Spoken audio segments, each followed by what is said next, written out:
This is my Astrocade setup. I'm using a EPROM cartridge that has a ZIF socket on it. I just burned a 2764A EPROM with a test binary file called Raster.bin. It just displays a colorful rainbow sort of on the screen, and it's just a test. The EPROM was burned using my Pocket Programmer 2 USB burner, and I have to use it with an older computer because if I use it with a modern computer it will work, but I don't get reliable results burning EPROMs. Sometimes they work, sometimes they don't. So I just bring out an old laptop with Windows XP on it and burn from there.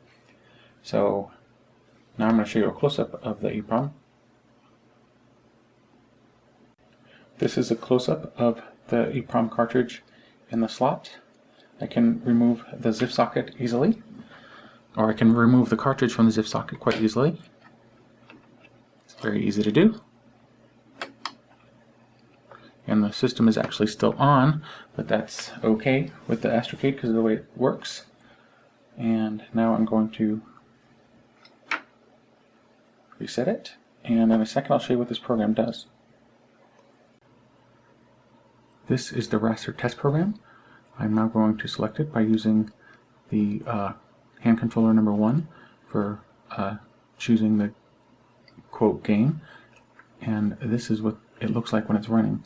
There's a, I don't know, I'd say on my TV, which is a 14-inch Toshiba color TV, it's got like about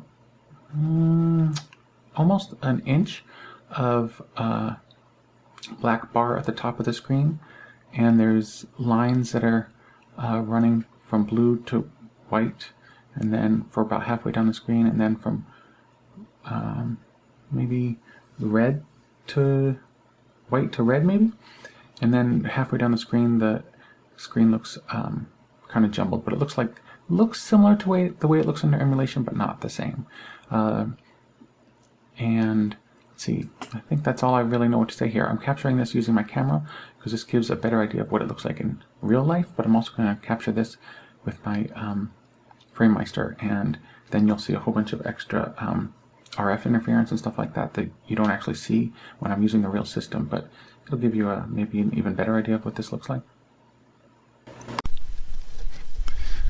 I'm now recording the Raster demo using my capture card. I have RF going into a demodulator.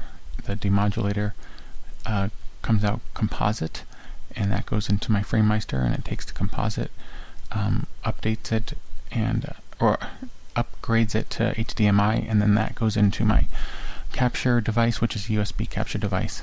It works pretty good. The colors are a little off. You can see much more RF interference, but it works. So I'm going to select the 2764A EPROM that I burned the demo to onto a cartridge on a real Astrocade, and I am going to do the remote setup using hand controller 1. I select the demo, and this is what it looks like on real hardware.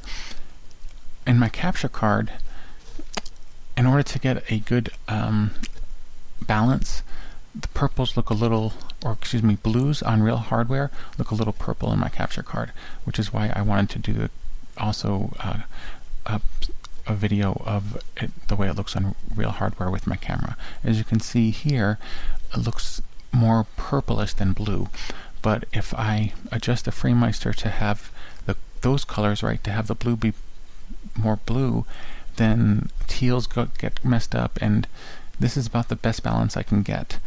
So this is what it looks like with my FrameMeister capture card. It looks accurate except for the color. The reds look a little deeper, the blue looks a little too deeper. It's going into the purple category, but it's about right. The best way to tell what colors really look like are from a still image. This is a screen capture of Raster using MAME 0.2.0.0. It is August 10th, 2018. I was sent this ROM image for the Bally Arcade yesterday, so August 9th, and I want to do a comparison between the screenshot in MAME compared to the way it looks on a capture device and also with a picture taken of the screen. So this is the picture in MAME. This is a picture of the same screen captured using a FrameMeister, but this is a screenshot taken from a video. So this is not the full frame. This is going to be half the frame. So that's why it looks a little weird. But I did this to get the colors that the FrameMeister does, which I realize actually match a little closer to the MAME hardware, which I didn't realize. So maybe it's supposed to look a little more purple. I mentioned in another part of the video, I thought it was supposed to look a little more blue on a TV. So the black lines that are going vertical, ignore those. Those aren't going to be there on real hardware, I don't think. Are not visible because this is half the frame. Maybe there's a way to blend them a little better or something so the screenshots look better when I take them with VLC, but I don't think it's all that important right now.